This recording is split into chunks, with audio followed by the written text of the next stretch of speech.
Hey y'all, this is Tyler Blake from tylerblakeart.com again, and this is my new series on drawing presidential candidates as zombies.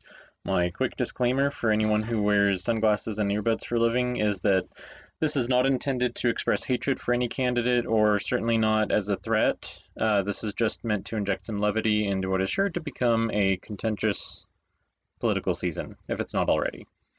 So, this is my zombie sketchbook for presidential candidates, and there's a finished copy of, well, that's the original of Jay Inslee, governor of Washington State. He was the Green candidate, but maybe that was just a discharge. And then on the next page we have Kristen Gillibrand, the senator from New York who followed Hillary Clinton to the seat that Hillary Clinton used to have, and also to not the White House. So I'm doing all of the candidates from both major parties. So this year, of course, there's going to be a lot more Democrats in here than Republicans because there's only 3 Republicans challenging President Trump.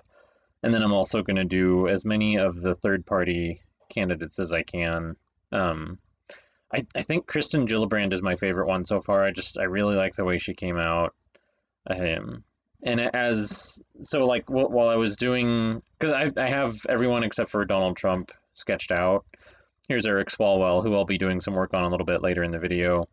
But the style is going to have some subtle changes as it goes along, because I think when you do anything, like if you've ever done a monthly challenge, for those of you who are artists, like when you do Inktober, the point is that at the end of it, you've improved. There's 30 of these, so that's kind of like doing a daily drawing, except they took me longer than a day. But I first started doing these back in 2008 when it was Barack Obama and John McCain. And at that time, I was just using their regular Senate photos that, they have the cheesy political spray on grin. There's Cory Booker looking like Thanos. um, and I realized it's more fun to find like the wackiest slash dumbest looking pictures of people that you can find and use that for your zombie photo. There's Julian Castro looking like the Joker for all he's worth. So, sometimes you can find a really goofy picture of somebody and sometimes you can't, so you just make do. I'm not going to show all of them here. I just wanted to kind of flip through and keynote a couple. Next week I'll have, so this is Eric Swalwell today. Next week I'll have Mayor Pete. And okay, so this is Mike Bloomberg, and I love the reference photo that I used for this because he just looks evil. He looks like the Grinch that stole Christmas. And when I was drawn to him, I'm like, I don't know what, because usually when I do zombie portraits, I remove some skin and have some muscle showing. I don't know what part of his face I want to pull off because it all looks pretty wicked. So we'll see. And let's see. Coming up here, I think I'm flipping back to one of the Republicans who's challenging President Trump. And his name, he was never in the Eagles, but this guy's name is Joe Walsh. And when I saw this photo, I was like, yeah, I have to use that one. He just looks so smarmy, like he should be the villain in an 80s teen drama. Like, he's the snotty rich kid or whatever. That was just what it made me think of, and that made me laugh. So here is the work in progress on Eric Swalwell. Excuse me. And I'm just going through and adding in a little bit more work on the background to kind of even out the tone.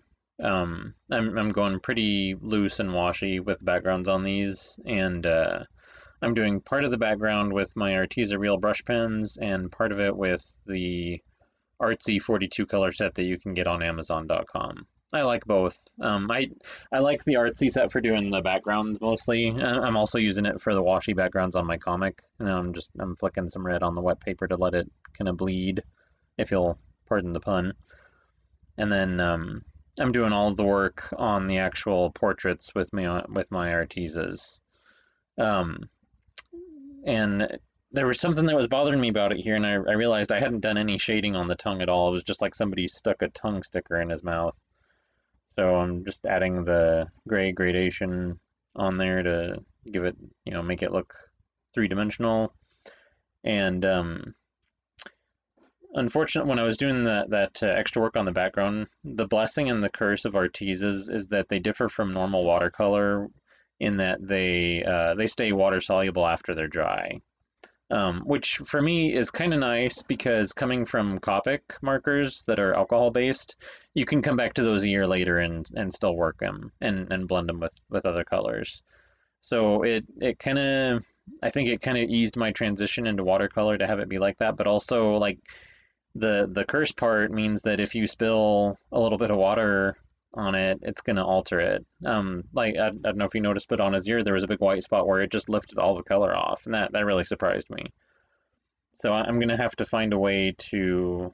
I'm gonna have to experiment with maybe like an oil-based sealer or something to protect these when they're done, and also my comic pages because I'm right now I'm doing everything in watercolor. Um, I used to work almost exclusively in Copic markers, and they were having a shortage due to some business reorganization.